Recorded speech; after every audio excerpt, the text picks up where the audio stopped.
Hey, good morning, everyone. It's December, what is it? December, I should know this, it's my grandson's birthday. It's December 8th. And I've been a grandma for 11 years, so okay.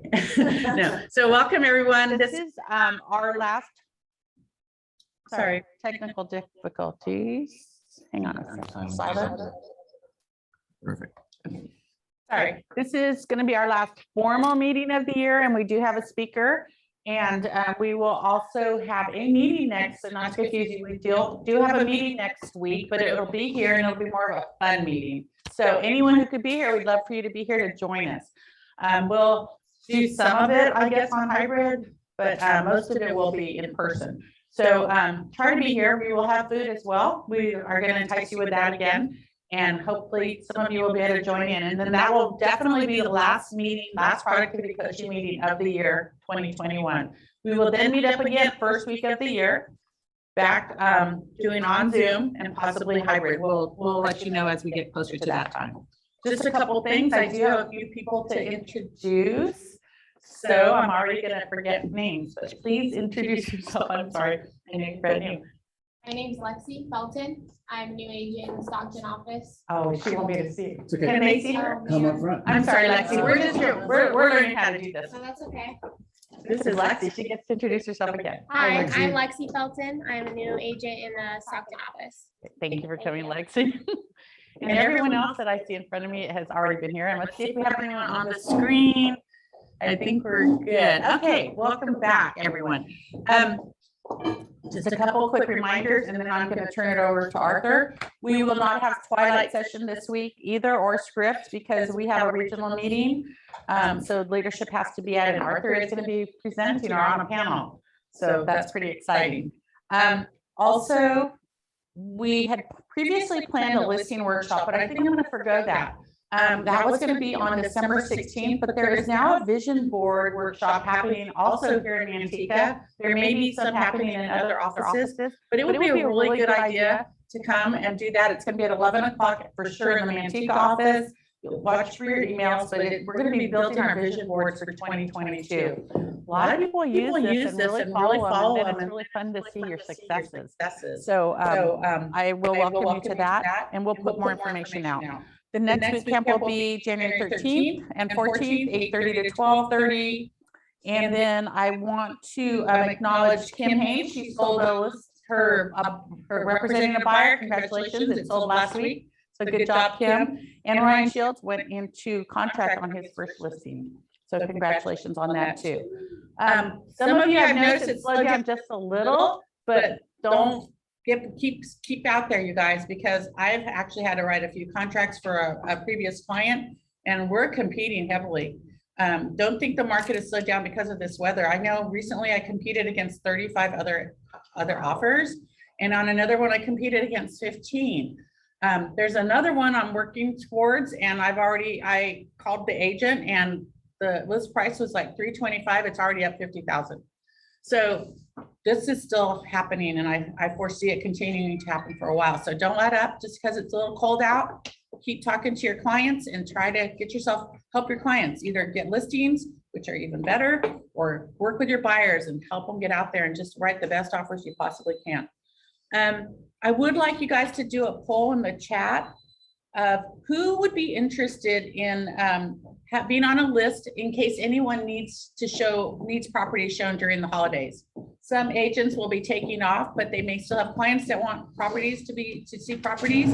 And I would just like, if you are interested in participating in that, if someone would call you and say, hey, can you open a door for me? I want you to we'll put a list out so that we're not scrambling around trying to find someone. In addition to that, I hope that if you do get your name on that list, a couple things I want you to take note of. Please, please, please do not do it for free. Always negotiate a fee for yourself. I really encourage it not less than $50 a door. You are helping someone else get into contract on something that they could potentially make $15,000 on. Do not short yourself. At least $50 a door. And if you're a good negotiator, go for 75. I'm not opposed to it, but you should definitely do that. And I said a door, not for the few doors you show them. Okay.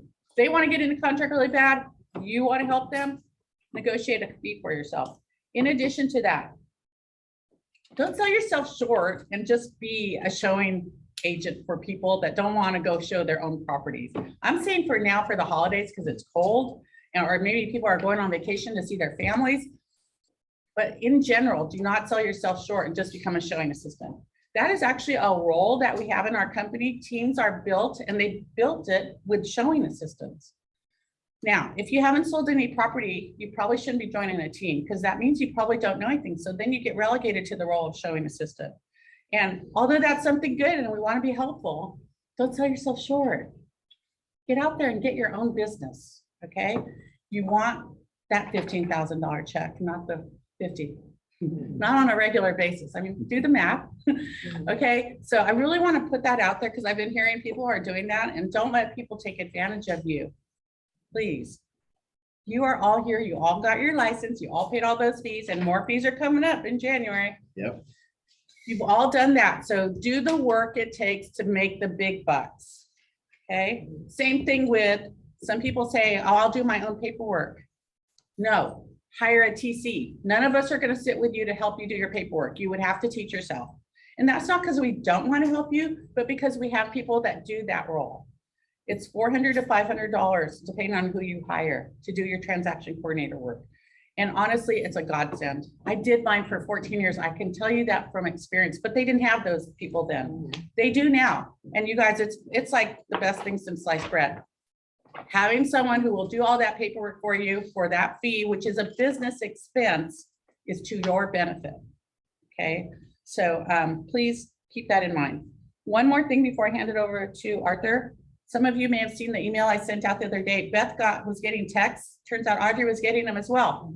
People are saying, hey, come and see, can you show me this property? Can you open the door for me? I'm going to write a contract. I have all this money. And they entice you to go and do that for them. Do not fall for it. It's a scam. Okay. A real buyer, someone who is really committed to purchasing, is going to show you that they have proof to pay. They are pre-approved. And they're going to take the time to let you pre-qualify them. Don't ever walk out the door. They'll meet you in person at a safe location. Exactly. Invite them to the office. If you can't invite them to the office, invite them to Starbucks or one of those kind of places where there's a lot of other people around. Do not meet them at an empty house. Okay. Either they're just sending you out there on a wild goose chase, or they have bad intentions. So do not put yourself in that position. We all have to practice safety, and that's not just this time of year, that's always. Okay, so please heed that advice. And now I'm going to turn it over to our very illustrious tech person, Arthur Martinez, and also book club leader. So, and tomorrow panelist. So he's wearing all kinds of different hats now. So Arthur, do you need this as well? Let's just set it right here so we can get that ready for the next speaker, and then I will just jump in front of the camera. Let me take it from here. Camera. No, release it. Oh, The same way you got it. Perfect. no. Okay, so if we can all see the screen up here, this is the command app, and I hope we all have it on our phones right now. Do we? Yes. Let's all pull out our phones and we can follow along. So of course, the first thing that we have, well, within the first version, this is truly just about being able to have more visibility while you're on the go and being able to set tags, apply smart plans, respond to clients via your text messaging app and or your phone. So of course, this first app, right, the applet tells you, as you can see on mine, I have quite a few people with birthdays coming up, and that's very helpful. So you can send them a message and let them know that you care about them, you're thinking about them, and it's also a touch, which is very helpful. I know for myself, within my contacts, I've taken every agent within our market centers and I put them into my command. That way, when I'm communicating with you, for instance, let's just pick a person here. I'm going to pick Audrey because I know Audrey and I have been doing a lot of communication. And as you can see in here under her timeline, there's lots of different emails and command things that are going on in here. So it's just a very helpful tool to be able to, while you're on the go and I make a phone call, You're gonna get that information. Gonna pretend I'm gonna call Audrey, come back into here, and then it shows you, do you want to add information to this call and let people know what exactly you did? So of course, I would come in here and say, I spoke to Audrey, and we solved the email campaign situation. So that way, as I'm on the go and running around doing stuff, I can still be able to communicate with Audrey, log the information so I can remind myself later, and then continue to move forward throughout my day, making phone calls for potential buyers, potential leads, or just assisting other agents for my case. The task section, it looks like I have a task that I need to call someone that I have set up in here, which is probably, you have to reintroduce them to command. So I'm using this feature, or not the feature, the app, to be able to explain and show how it's possible for each of you to use it for your command business. But I'm just specifically using it as if you are all of my business. And this is the way I'm connecting and communicating with you all. That is awesome. Thank you. Arthur? Now with that, are there any questions? Yeah, was there an easy way for you to enter all that agent contacts in there? Yes, I simply, I downloaded, not Canva, SA Contacts Lite, which you can find in your App Store or in the Google Play Store. Actually, not in the Google Play Store, but if you have an Android, send me an email and I'll show you how to do it a different way. With this, it allows you to completely take every contact in your phone and create a spreadsheet. Then you send it to Scott Lewis Marketing and they import it all for you. Okay. Simple, But there's no easy way to put it into your phone first. If you don't have all the agents in your phone, there's no easy way to enter the contacts. You have to do it one by one. Correct? No. Similar situation. I downloaded all the contacts from our roster and I put them in a spreadsheet and then imported them into my iPhone. And I can definitely show you how to do that. Are there any questions about the command app and its current functionality? Yes. I downloaded it, but for some reason, I don't know why it doesn't show any contacts, anything. It's like nothing, no history. Can you check on your filters? And are you in your mode or are you in a team mode? No, in my own. Okay. I'm not on team, so I will show you just a second. So see,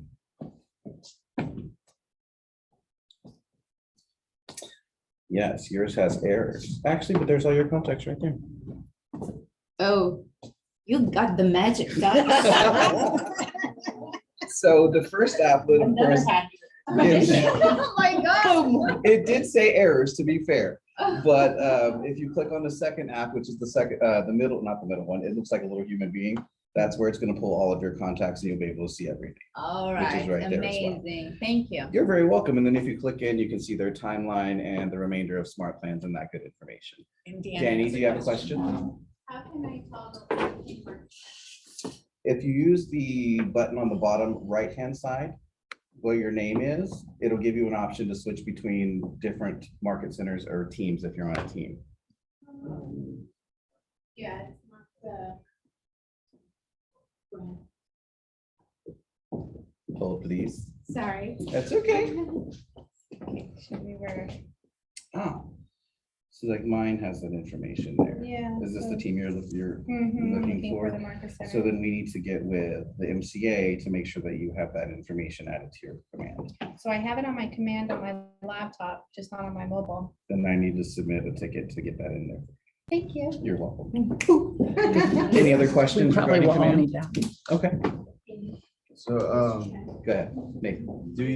are smart plans on there too, or is it just on? Yes, smart plans are part of it. If you go into all of your contacts and just select any specific contact or any contact rather, you can add a smart plan to any contact that you want. Bailey, So I got added onto the team.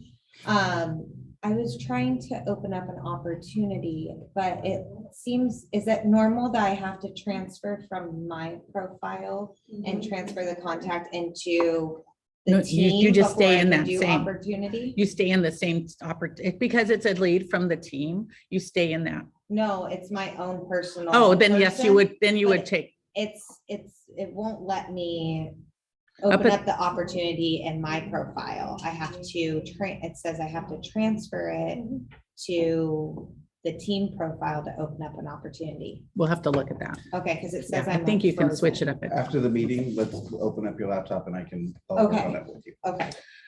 Any other questions in regards to command and its current functions? It looks Anybody really in Zoom nice. land?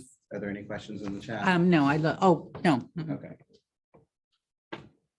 Okay. Okay. Well, I Well, hope that everyone has gotten all of their contacts into their data bank. That way, towards the end of this year, going into Q1, you'll be able to do your database cleanup and ensure that you have all the active people, buyers, listers in your data bank that you're going to actively work towards in Q1. And if you have any questions, feel free to email me and I'd be able to help you out with it. Great. Think everyone good? Okay. So I guess I'll do that again. If you want to control. I don't know if our speaker is here yet. I don't know. No? No, he's checking out lunch right now. Okay, our speaker isn't here yet, but that's okay. We have more to talk about. I think it's not following me. Yeah, it is. Okay, so some of you may or may not have noticed, or actually, how about a show of hands? And I can't see all of you out in Zoom, but how many of you have taken the new RPA class? Very good. In this room, the only person, Lexi, who's brand new hasn't. So that's okay. She's totally brand new. So that is really good. And some of you may have noticed Arthur sent out an email. Yeah, I think it was email or Facebook yesterday Facebook announcing that there are some, there's some short modules that in car.org that you can go to. I believe he shared the link as well, where you can refresh yourself on those. So the link, the day that the new RPA drops, the old one goes away. So there won't be any question. We are forced into the new one, like it or not. Okay, so we are learning it just as soon as you are. We may have a little more knowledge because we've been more involved, but please bear with us. We will help you to the very best we can, and we may have questions as well, just because it's brand new. But it is coming. So hopefully, if you haven't had a chance to take those classes, go to the link that Arthur had in Facebook. I'll send it out again today. And take advantage of the time between now and next week to get yourself acquainted with the new RPA. Okay. Let's see, what else was I going to share? I think that's kind of it. Anyone having any successes this week? How's that? Let's talk about any. Oh, Janice Smith, you did. That's right. Janice just got into contract this week on a new build. I did. Right? Good job. And this How'd that was, go? this was somebody that I've been working with since April, and at some point I tried to swerve them away from new builds. But they Janice. were definite. To the front, Janice. Sorry, I just realized we should do that. Yes. Hi, everybody. So anyway, back in April, I was trying to get him swerved into non-new builds, and go to the retail and see what was available. We did look, but there wasn't really anything that they liked. But with this new build, yeah, and I can't stress enough, keep in contact with those, even if they are doing new builds. Anyway, I was sitting at my desk doing nothing, and all of a sudden the phone rang, and it was my client, and I went, oh, okay. Because it was, am I gonna answer this or am I gonna ignore it? But I picked it up, and he said, hey, do you want to get paid? And I went like, oh, okay. So it was a good situation where he was talking to the buyers down in Bakersfield. And it was just a good opportunity, so. Yeah, so it's not only a new build here, it's a new build in Bakersfield. So one thing on that, mostly you have to be the first one that walks in the door with them or registers them. So make sure you always, that's the first thing I've been telling people now. Always, you get a new buyer, a new buyer, always say, are you interested in new build or resale? And they may not know, but educate them right then and there and say, well, just in case you decide to go to new build, please let me know. I will register you at any places that you would like to go see before you get there. That way they know we're coming. You want to be in the door at the same time they are in order to get paid. Okay, because you could potentially make a nice check for helping them through that process. Now, she also had shown them resale. So sometimes people don't know what they want until they actually know. So you don't want to find out later that you didn't give them that little speech and they went to a new build and you got cut out of the picture. This person was, because she kept in touch, reached out to her. So good job. That all took an effort. It didn't just happen. She let them know about it and she stayed in touch. So good job, Janice. That's great. And then let's see, there was something else that happened this week. I know Audrey got I'm going to talk about that. Audrey got an offer on, she has a listing. She hasn't had a lot of bites on it. Beautiful home. What do we think might be an issue because she hasn't had a lot of bites in it? Overpriced. Possibly priced too high, right? So we don't know that for sure, but possibly the numbers kind of tell us that, but this is such a crazy market, who knows? But she then did get an offer, like 25,000 over the list price? 30, 13? Oh, sorry, $13,000 over the list price. So first, we've already been talking about that house might be overpriced. Now she got someone coming in 13,000 over. Dilemma, right? Because you put you accept that offer, and we try to put an escalation clause in there saying, okay, you want to write an offer like this? Then put your money where your mouth is, right? Put an escalation clause in.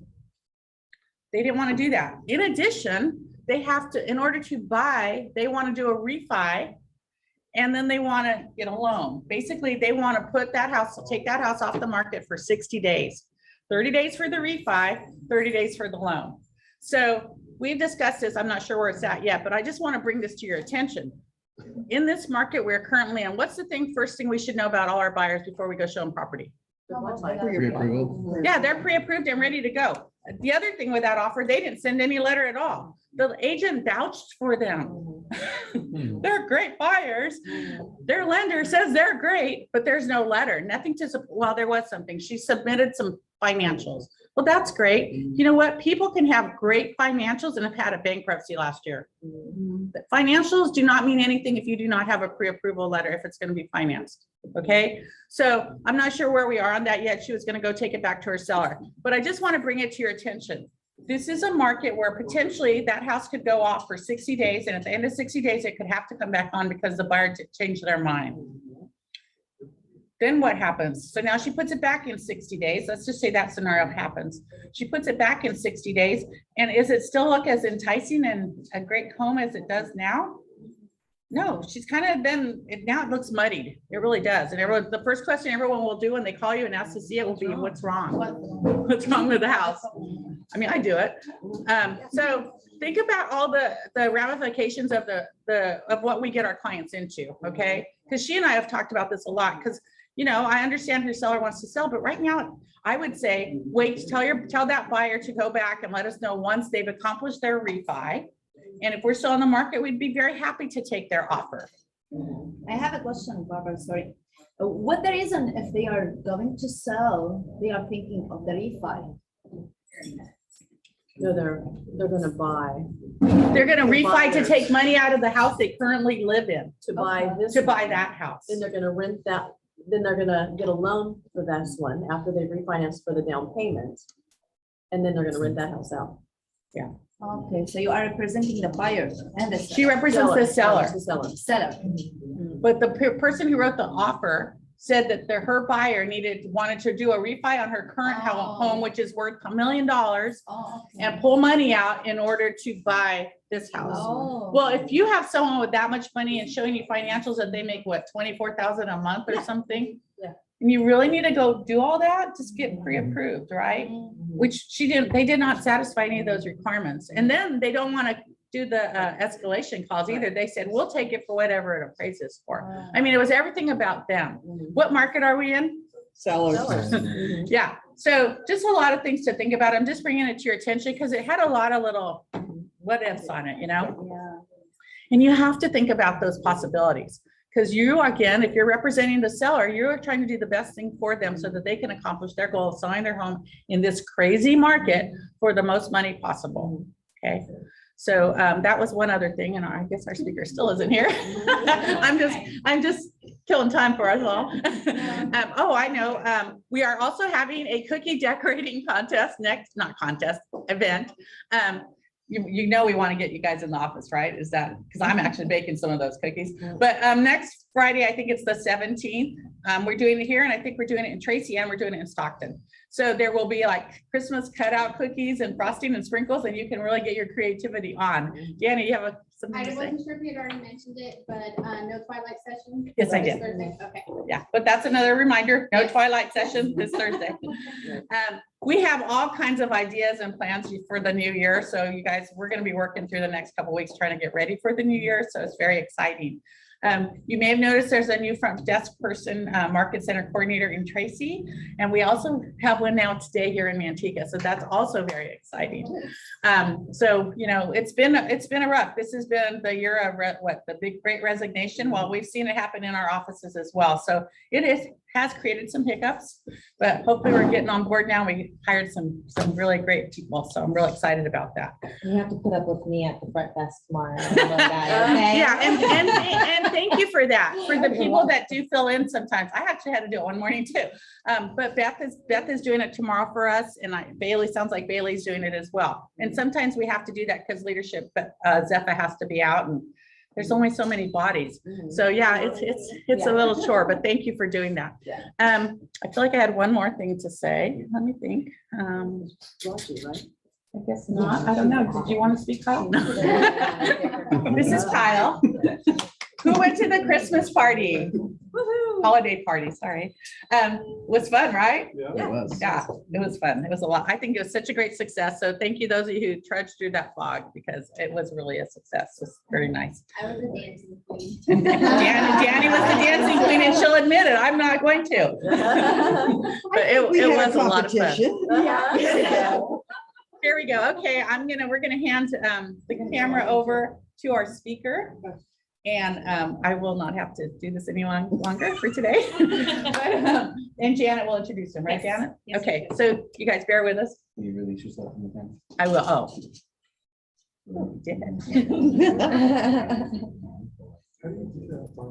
have to do this and it like blinks. Can I introduce them all? You don't have to do anything.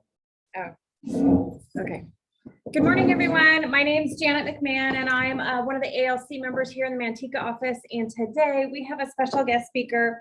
I'm very excited to introduce. I've been using his services for well over a year now, and it has made a huge difference in my business. It's important to have a good team player or a good team, and someone that will have the best interests for you. And his name is Otis DeHart with True Roof, and he's going to go over roof inspections and answer any of your questions. So, Otis.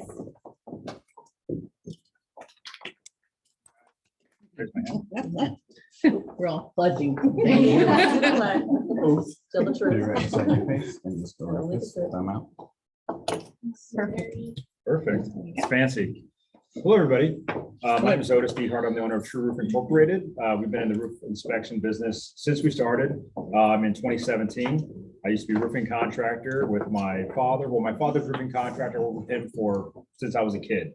When I started my own business in 2017, I knew there was a lack of service for realtors because my father, anytime a realtor would call, he would say, I don't want to deal with them. They need too much information in too short a time, and it's not worth us chasing them around. So when I got my license, who did I want to chase? The most difficult people to work with, which is realtors. Great. And it turns out it's not difficult at all. It's just that everything's on a time crunch. Everything's very time sensitive. And if you have a good program, it's not difficult at all to service this niche in the market. So at True Roof, what we specialize in, of course, we're full service roofing contractors. We do replacements, repairs, anything commercial and residential, but we try to focus solely on the residential aspect of this area. We service from Sacramento down to Merced, from the Bay Area up to Bear Valley. We go pretty much anywhere we're desired, or anywhere we're requested to go, we travel to.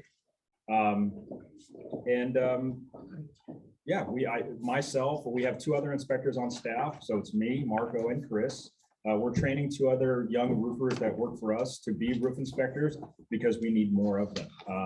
We have if you call and get an inspection request right now, I think the timeline's been a little bit better recently. We've had a little bit less activity in the market, but earlier in the year, we were booked out for 2 weeks for roof inspection, which is no bueno. If you need a roof inspection, you need to get done quickly, and then you need the repairs done quickly. And so waiting 2 weeks for an inspection is very, it's not good. So our turnaround time, we try to have our reports out the very next day or the day after that. So within 2 days, you have a report. What you're looking at now in the folder, sorry for everybody on Zoom, you don't get access to the folder. I'm a millennial, but I'm not real tech savvy, so I didn't build anything to transfer to Zoom to share with you guys. Okay. But what you're looking at here is a roof inspection report that I did on a property in Stockton. And page 2 of that, the back of page 1, you'll see there are times that we need to be very detailed with the inspection report. So the very back of page 1 is what I'm referring to. There's a photo, a satellite image of the house with different numbers corresponding to different areas of the roof covering. This house here in Stockton, near the college, very, a lot of different facets, 4 different low slope pitch roofs on the back side of the home, 1 real steep section of tile roof on the front of the house. And so I needed to be very detailed about what section of the roof I'm referring to in each specified repair section of the bid. So we will go to these links if necessary. This was a $100 inspection report. That's our charge for residences in the area. But we will be as detailed as necessary to try to accommodate your transaction. If I've got to spend 30, 45 minutes writing the report, not a big deal. That's what we do. So I just wanted to bring a sample for you guys to see kind of the detail we will go through to make sure that your clients, we understand that not everybody within the transaction is real familiar with the roof, what's called out, what needs to be repaired, what we're referring to when we show you photos of the roof. So we try to be as detailed as possible in our description and take photos of everything. So if you flip through the report, you'll see we have photos for each section of the roof detailing what needs to be done. The golden standard for us to identify an issue is the magic point and take a photo of it. It requires 0 technology skills. So we really ironed out that amazing style of pointing and taking a photo. It's revolutionized our inspection game. So like I said, our base inspection rate is $100, and that's for a 24-hour turnaround time the next day. 90% of the time we get the report out the next day. There are times we are completely slammed. We have 15 inspections per inspector a day. That time is behind us. That was more towards the second quarter, third quarter of this year. It was pretty difficult to get a quick turnaround on all the inspection reports, but we like to maintain a 24-hour turnaround on all of our inspections. Like I said, we do service areas like up in Bear Valley, Murphy's, Sonora, all the way to Coulterville, Pinecrest. We go where we're requested. Of course, when we go to the mountains, we do that every other Friday. There's not a lot of requests up there, and those contingency timelines don't seem to be, 7 days. They're more of a 2-week timeline for those. And the inspection rate does increase the further away we get from our office. So inspections in the Bay Area, I believe, are 150. Inspections up in Sonora range from 150 to about 175, depending on how high up the mountain we have to go for your inspections. We offer 2-year certifications. Our 2-year certs are $200. Not every house, unless the lender's requesting it, not every house, if your roof is only 15 or 20 years old, and if you're asking me for the buyer's perspective, should they get a 2-year certification? Yes. Can you explain what a 2-year roof certification is? Yeah. So let's say you have a concrete tile roof, house built in 2000, and the inspector comes out and says you have a slip tile, a broken tile, and you need to clean the valleys, and which I'll go into that a little bit later too. We'll give you a bid for all of that work. And we give a 1-year warranty on everything we touch on your roof. So if we clean the valleys, if we put slip tiles back in place, seal your plumbing vents, everything that we touched has a 1-year warranty from the date of completion. So any leaks in those areas within that 1 year, if they call us back, we come back and we make it stop, no charge. A 2-year certification is basically a 2-year leak-free warranty, corner to corner on your roof. So if your client gets a 2-year certification from us, anytime within that 2-year period from the date of completion, if they call us and they have a leak anywhere, we resolve the leak at no charge to your client. So there's no service fee of $45 to come out and look and then send a guy later to come fix it. We just send repair techs out to diagnose the issue, find out where the water's coming from, go in the attic space if it's necessary, find out exactly what's going on there, and we resolve the issue immediately. So a 2-year cert basically means that we are on your property when invited to come and stop any issue that is still leaking from a previously. We also inspect flat roofs. Some roofers don't like to look at flat roofs. A flat roof is just a roof with less of a pitch. So it's not that difficult to see what's going on a flat roof. If you're qualified to assess and make repairs, we're very qualified to assess, make repairs on flat roofs. We also offer 5-year or 10-year warranties on flat roofs with specialized coatings. Now, the coatings can only be installed between May and about September, October, sometimes, depending on the weather here. We cannot do coatings in December, January, February. You need an ambient temperature of about 70 degrees in order for the material to actually adhere to the deck. And so if anybody's doing a coating for you this time of year, I guarantee it's not a good job.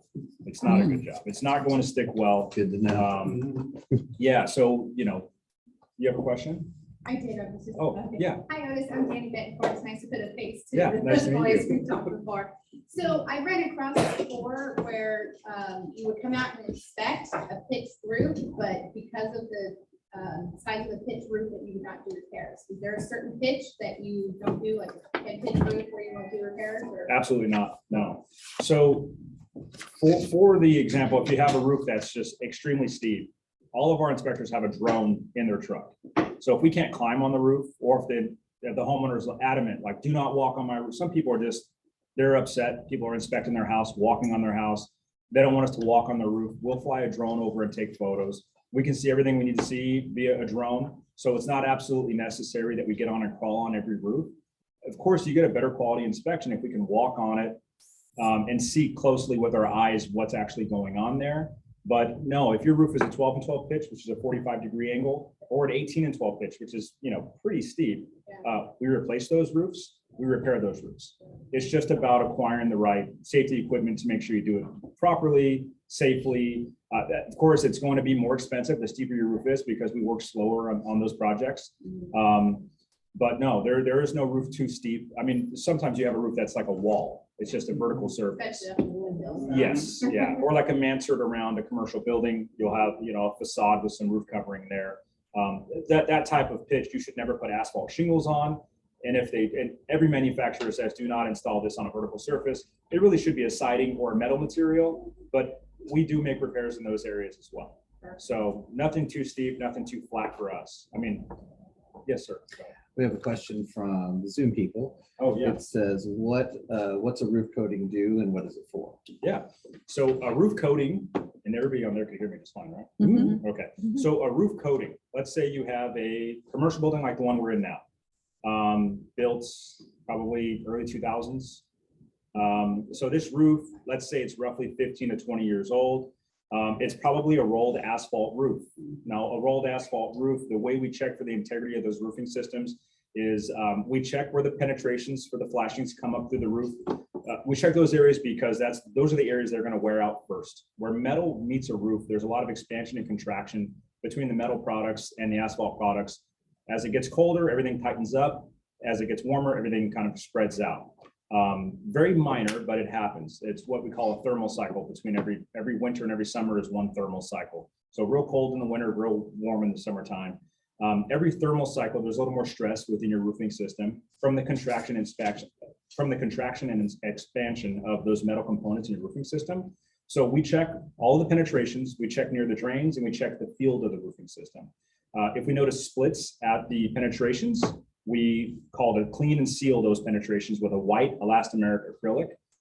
We use white elastomeric acrylic because white products last in the sun longer than black products.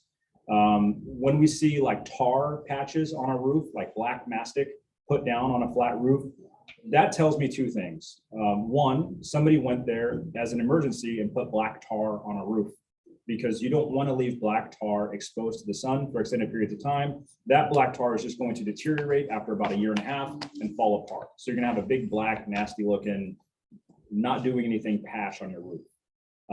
What coatings allow us to do, let's say we got on this roof and we see the granules, which are little white rocks that adhere to your rolled roofing. When those granules are starting to leave the roof covering, which happens on any asphalt roof after about 20, 25 years, those granules start leaving because the polymers that are holding them down have worn out and now they're dissipating and falling off of the roof. So where a coating comes in, and it's very, it works really good to extend the life of the roof. If you're starting to lose the granules, you're starting to lose the sun protection from the granules to the asphalt product beneath it. So when the granules start leaving, we are realizing that the product underneath it, which is just fiberglass and asphalt pressed together, rolled out in a big roll, if the sun is hitting that for a long period of time, it's going to put little micro tears and abrasions and damage to the asphalt roof covering itself. So for a coating system, all we have to do is come out, as long as the roof is fully adhered to the deck and not lifting everywhere and there's no clear leaks throughout the roof in several locations, we pressure wash the roof. We apply a base primer of acrylic. It's a clear acrylic compound. Apply a base primer over the roof and then paint the roof basically with this roof coating. The roof coating you can get a 12-year warranty on. So as long as the roof is adhered to the deck and it's not lifting everywhere, we don't have to replace that roof. You can pressure wash it and repaint it basically. I don't like to say paint because people get the wrong idea. Like you're just painting the roof. What's that going to help? It's not just paint. It's a really high grade coating. And it's very bright white. So it reduces the amount of heat inside the building by reflecting the majority of the UV light that hits your roof. And it tightens everything up, right? So it basically seals everything to the roof covering and locks it in time. It's not aging anymore. It's not losing any more asphalt.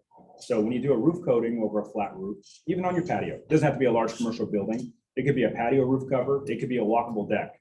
If we pressure wash that roof, seal all the transitions with polyester fabric. It's very detailed and I don't want to bore you guys with the details now, but basically pressure wash the roof and paint it at a 4 gallons per 100 square feet rate in multiple passes. You can't do it all 4 gallons at one time. It won't cure up properly because the products are water-based. You need it to lose the water so it can fully cure. So usually 3 passes on a coating system is what's necessary to do it right. Then each pass has to be perpendicular to the pass previous. So you want to install one way laterally, the next roll will be vertically, then final roll will be laterally again to make sure you get every nook and cranny and it's consistent coverage throughout the whole roof. That's what we call monolithic roof coating. This is one layer across the whole thing, corner to corner. But you can get a 12-year warranty. If you think your roof's worn out and absolutely done, you have to replace it, you can actually get a 12-year warranty at about 60% of the cost of replacing it with a coating. And these products have been in the market for 25, 30 years, and they're getting better and better every year. And that's just the advance of technology in the polymer market, right? So a coating, if you have a flat roof, for commercial clients, if they have to replace the roof, you have to, the tax schedule to replace your roof, the tax write-off, it's going to depreciate over time. Talk to your tax professionals. I'm not qualified to give you guys tax advice at all. But for people that need a write-off on their building, their commercial buildings, a roof coating, which gives you a 12-year warranty, is considered a repair, not a replacement. So it's 100% tax deductible that year instead of, we have to depreciate this over the life of the roof. No, you could do the entire roof, get a 12-year warranty on that, and it's complete write-off this year because it's a repair on your building. 11 years from that date, you come back, pressure wash the roof and paint it again, you get another 12-year warranty. So it's called a renewable warranty for that reason. You can coat it now, coat it again in 11 years, and have that same 12-year warranty again and again and again. And as long as your structure's staying up, you can do that until the end of time. Yes, Joanna. Is it okay if there's moss on the roof? Absolutely. Yeah. So we get that question a lot with insurance agents. People get a notice of cancellation from their insurance company because they have moss developing on the roof. It's always on the north facet where the sun doesn't hit, or if you have a real shaded property, you'll get moss developing on multiple facets. But moss development is only a problem if it's blocking the waterway of any special flashing. So if you have so much moss accumulation that it's actually diverting the water from running off of your roof and causing it to run where it shouldn't, moss isn't a problem. Moss buildup on your roof, I kind of like it. It shows the age of the property. It'll add a little bit of patina, especially if it's a nice looking home. A little bit of moss, I think it adds character. It's not a big deal. It does make it difficult to traverse the roof. We have a lot of large roofs that are, pretty steep. And if it's moss, it's mossy, it's very slippery. Yeah, it's really, really bad. Those projects, again, they'll be priced accordingly. So if it's a real steep roof and we got to clean some valleys, why is my inspection saying it's $2,000 to clean valleys? It's because it's gonna take us a long time to do it. It's very dangerous to do that on a mossy roof. Rough tile roofs with moss on them, they're so rough and kind of, they're not smooth at all. So we can walk on those with moss. It's not really a problem. But the smooth tiles with moss, that's like walking on marbles. It's very difficult to get up there and walk around. Yeah. So kind of talking more, I don't know if that was enough clarification on the roof coatings at all. How much does it cost? The roof coating? So a good, so the roof coating, it really depends on the size of the project. But let's say we'll use the example of like 3,000 square feet. So 3,000 square feet of office space, the cost to coat your roof would be roughly $3.50 a foot. So about $3.50 a foot.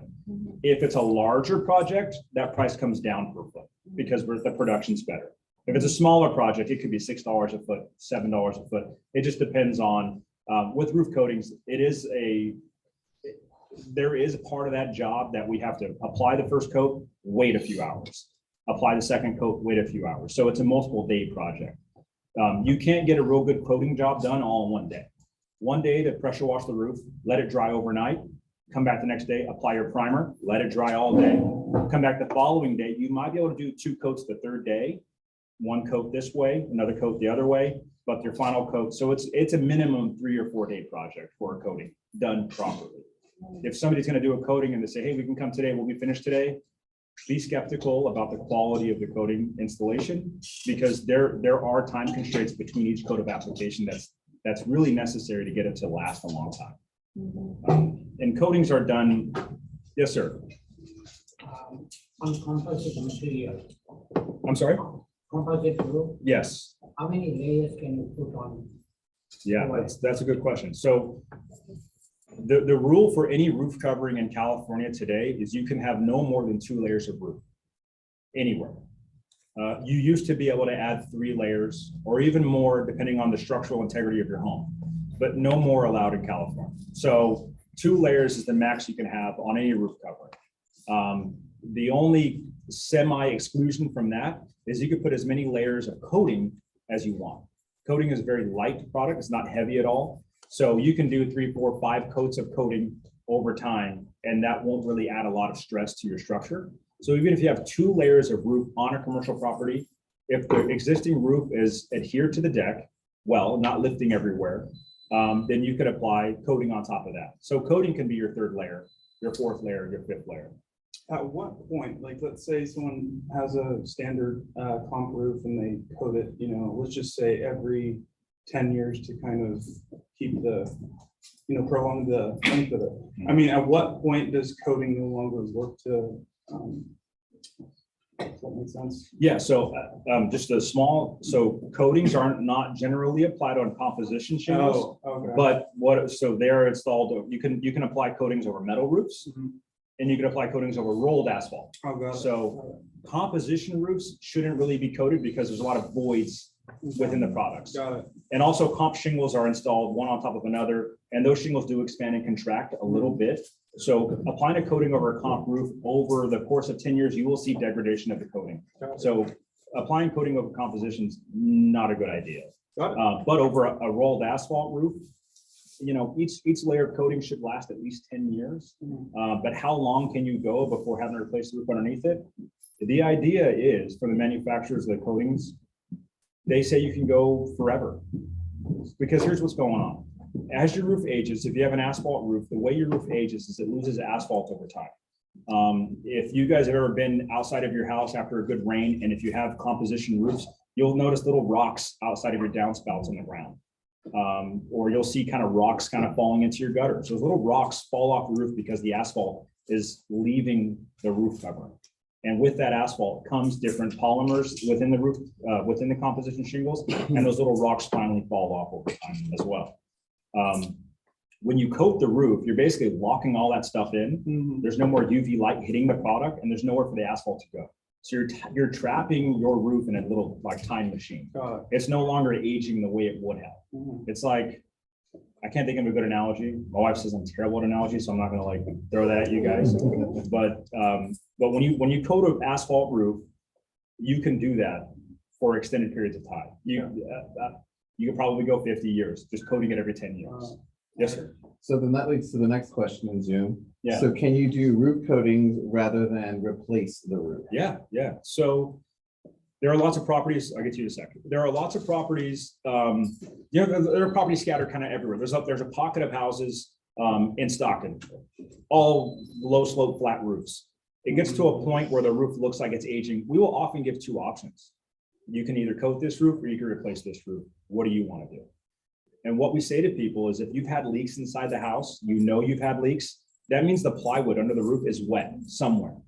We suggest replace the roof at that point because we don't want to leave any wet substrate under the roof covering because once you have a wet environment in a dry crevice that's insulated, you're going to allow the possibility for mold to grow, which can lead to health issues down the road that you'll never tie back to the roof. So you don't want to coat over everything, especially if they've had leaking in the past. But yeah, we will give the option of, hey, you got a low slope roof, looks like it's on its last leg. You have two options: replace it for this much money, or put a coating on at about 60 to 70% of the cost of replacement. And we like to give two options just to, you don't know what client you're dealing with. Some people want the best for their home; they're gonna live there forever. Other people are like, hey, this is investment property. I just want to get through the next 10 years. We might not even have it in 10 years. I don't want to put a 20-year roof on there if I'm just using this as 1031 exchange to then get the property I really want next time. So there are different options for, replacement versus recoat. How do solar panels play into all of this? Yeah, so solar panels. We have an exclusion. Any area directly beneath a solar panel is excluded from our inspection report because we can't see it. And if we can see the issue, we'll note it and say, hey, contact your solar contractor because there's an issue beneath the area that they worked on. Generally, so if we're doing repairs on a solar roof or on a roof that has solar panels, my team, we know how to remove panels, for a short period of time, make repairs when we need to make repairs, and then put the panel back. But it does require communication with the solar contract, with the solar company that installed the solar panels. We don't want to avoid anybody's warranty, and we don't want to get involved with, making issues for the homeowner for the long term. We don't just make our own decision to manipulate panels for our own best interest. We leave them alone until, the solar contractor at least knows we're going to do this so they can do their own inspection after the fact if they wanted to make sure we connected it properly. If the roof needs to be replaced and there are solar panels on it, which happens more often than you think. There are roofs that had solar panels put on 2 years ago and the roof needed to be replaced 2 years ago. That's happened. I mean, we've done those inspections. It's not a fun conversation. The person receiving the information from us is just angry, not at us, but it comes towards us because we're the ones they're talking to. We're just relaying information. Hey, your roof is worn out. When time comes to replace the roof, we can turn the solar off, remove the panels from the roof, set them on the ground. That way the owner doesn't have to go pay the solar company $5,000 to remove the panels themselves. We'll pull them off. We'll set them on the ground, of course, at an additional labor rate because it does take time to do that. Sometimes it takes all day just to remove the panels off, but we'll accommodate those transactions. And it's just incumbent upon the homeowner to deal with the solar contractor to get them back out to reinstall. So that's, does that answer? Yes, thank you. And I think you had a question, sir? Some roads have metal protection. Yes, in the valleys. And in the valley. Yes. How do you suggest to take care of that? Yeah, great question. So living in the Central Valley, agricultural community, even if you live in town, you don't go to a farm every day, the farms and the ranches are all around us. And there's a lot of dirt and sediment in the air from the farmers sweeping, plowing, doing their thing. We have one of the dustiest environments in America here in the Central Valley. So you'll probably notice you're probably tired of seeing in the valleys. We do check every single valley. And some people are hunting, some are hunting in the valleys. Some people think they're in the valleys, and they're just blowing from the top. Your valley temperature is about this way. It's about 30 degrees, depending on the manufacturer of the valley metal. In that valley metal, your turbine degree will actually go to the outside of that land and hang out there. Because the wind blows inside that crevice, that blows inside. So it's really important to do that. If you're in the middle of the culture, you should be 35 years max. You can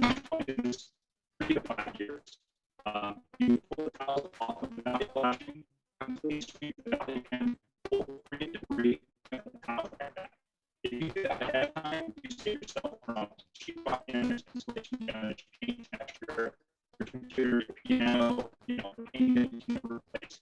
That's the whole thing, but just from the fact that with debris. So water's hitting that debris, which is now a mud dam, basically, and it's flowing over the flashing under your underlayment and getting into a crevice at a rough opening in your sheeting.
The service to come out as well. We provide the service to come out as well.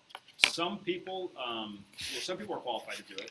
You know, if you watch a YouTube video and you're good at taking information from YouTube and applying it, you could definitely do it. It's have not to be comfortable with like climbing up on Yes. your roof and then taking those tiles away from the valley. exactly, and then not losing where they went, because if you take them off in an order that's not very organized, you'll find out that you have your tile valleys are now going like this, and it looks really ugly.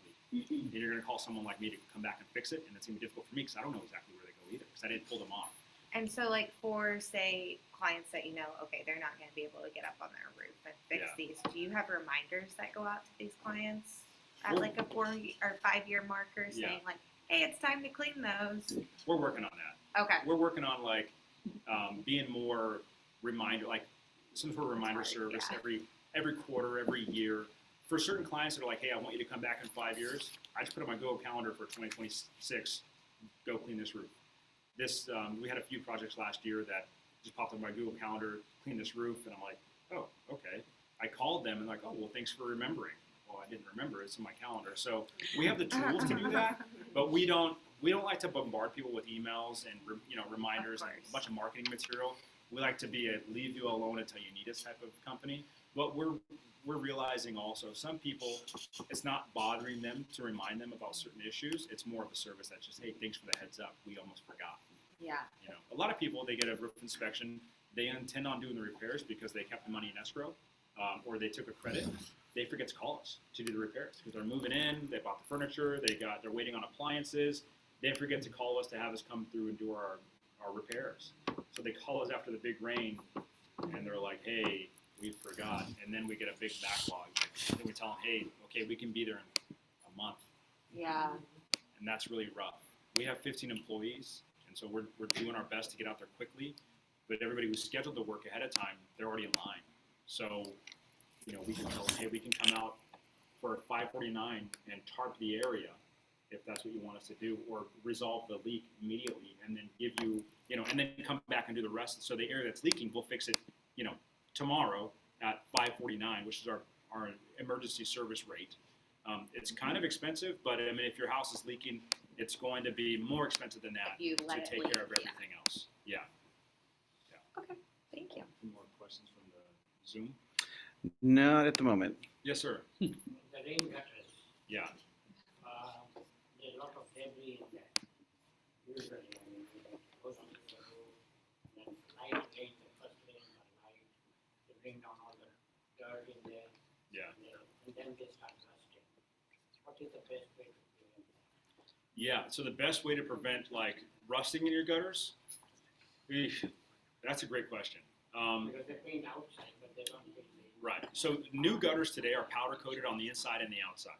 They're roll formed on a big sheet of metal, and they basically, if you've seen a recent gutter installation, they come out with the truck and they make the gutter right in front of your house. Those gutters that are powder coated on the inside and outside, it's an aluminum roll with powder coated paint on them. They do not rust. So that's a good thing. However, homes built in the 80s, 90s, early 2000s, they often have a galvanized gutter, painted on the outside, not painted on the inside. As far as preventing rust, that is, I don't know of a way really to prevent the rust other than cleaning the gutters out and painting the interior as well, which good luck finding somebody to do that. It's going to be, that's a kind of a outside of the box idea.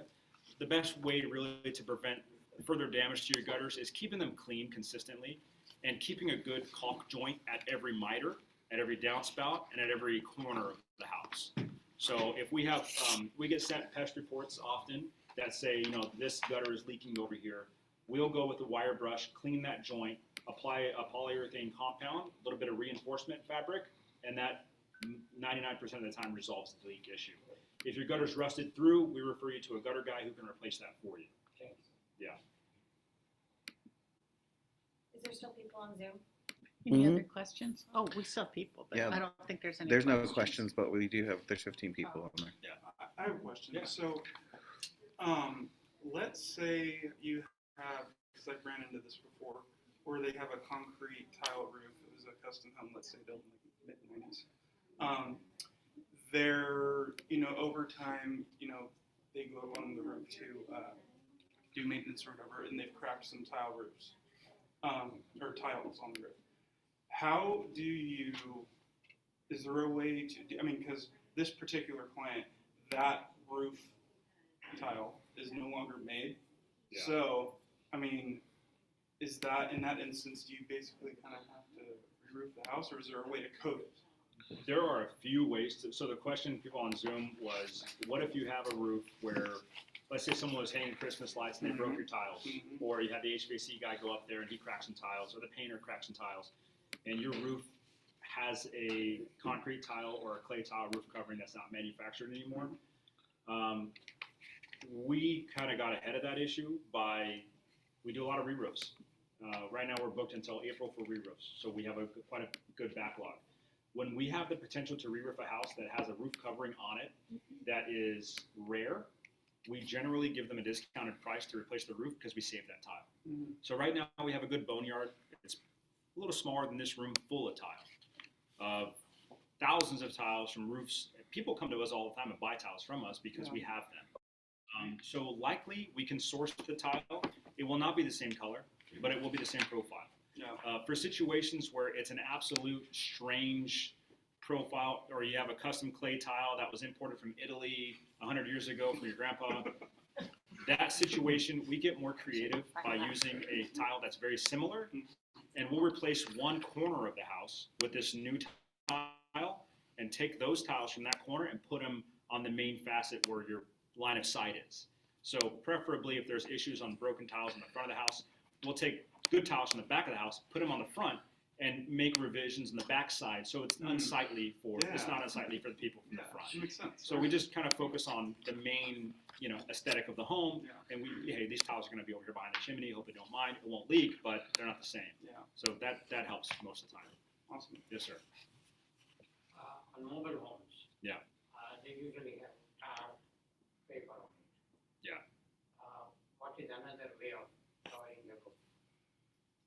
Say it again. Is there any other material that can be used? Oh, yeah. So the question was for mobile homes that have either a rolled tar roof. Some of them have a mechanical seam metal roof going corner to corner. Some of them have a membrane roof like a TPO or PVC.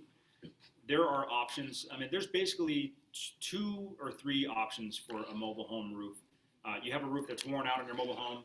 You either got to coat it with a coating, acrylic or silicone.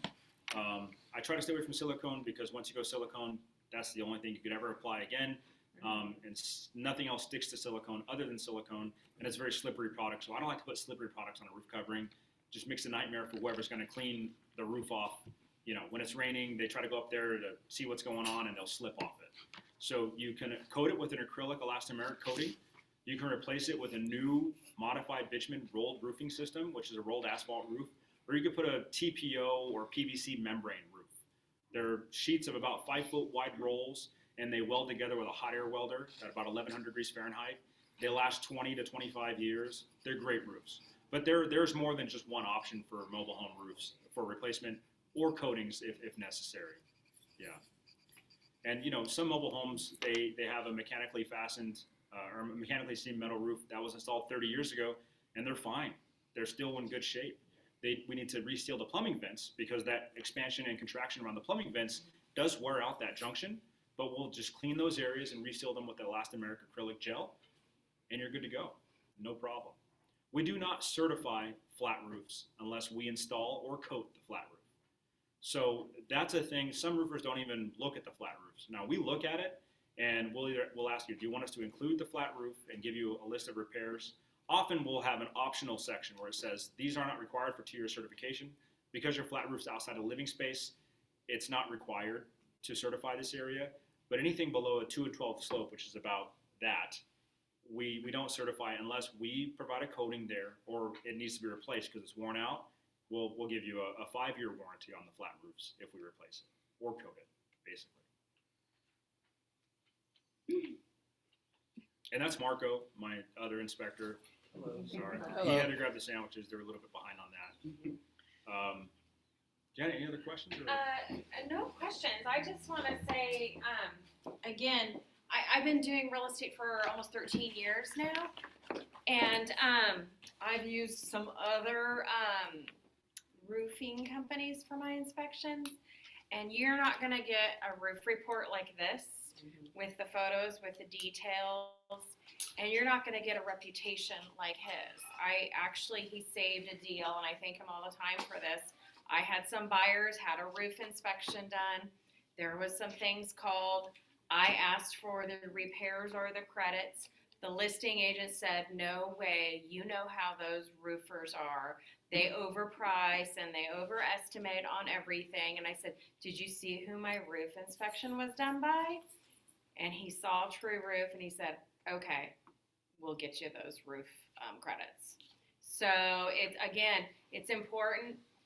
You pay what you get for, and I think he's very fairly priced. There's some others that are out there that may be less or whatnot, but you get what you pay for, and their reputation is nothing compared to True Roof. So there's my testimonial.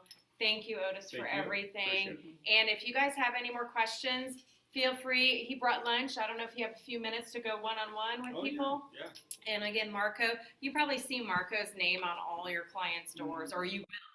Either Marco's or Otis's name. They always leave in the report when they're done with the inspection. They leave a hanger on there saying that they've been there. Because when you do a roof inspection, they do not make an appointment. They tell you what day they'll be there, but they don't make an appointment because they don't need access to the home. Unless there's a known leak. Yeah. So we will make an appointment. There's a known leak, a large dog, or a poodle, or a gate around the property. We try to ask for like the gate code. If we can't get access to a property or get a hold of the client, we'll just fly a drone over the fence and do our thing that way. He has a drone, I have a drone, my brother Chris has a drone.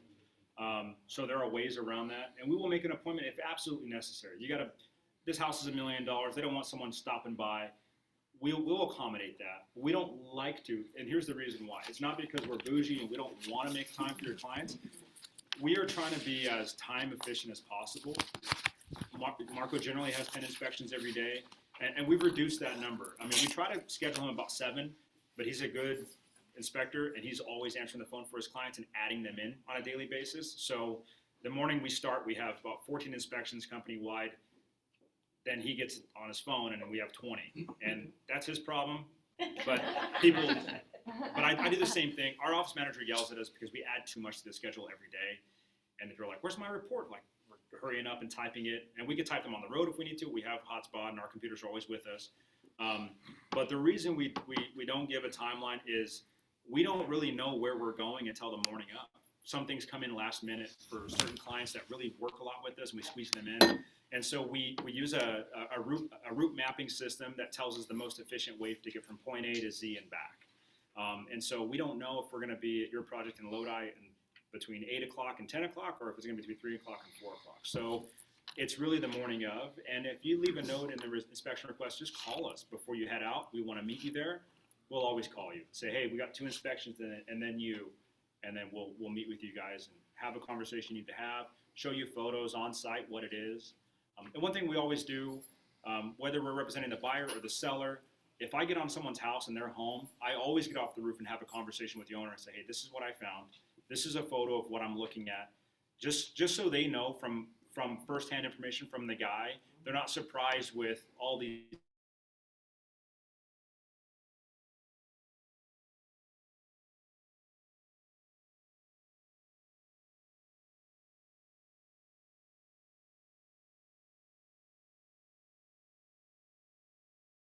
for 2 reasons. My goal with starting this business wasn't to become a billionaire. You're not really going to do that in the roofing industry. It's really to provide a living for my employees and the people that I work with, so we can all do better slowly over time. So we price them in a way that gets us in the door, so we can provide service to you guys. But also, we're not trying to get rich off of one repair. We would try to accommodate. If we called for a re-roof, but you guys really need to save a deal, we'll see, can we fix this roof and give it to your cert? It might be more expensive repair, but we'll try to make that happen for you. It's not like, hey, no, you got to replace it or nothing. So we try to do our best to accommodate each transaction to the buying and selling, agents on a house, each house singular basis. Yes, sir. What was the fee for your roof inspection? Our fee for roof inspection is $100. Okay. That's basically from Merced to Lodi. It's $100. And there's no roof you don't work on? Ooh, I want to say that. Okay. So is there any kind of material that you guys just won't do? Yeah. So there are certain roofs that have asbestos roof coverings. These are really, really, really old homes.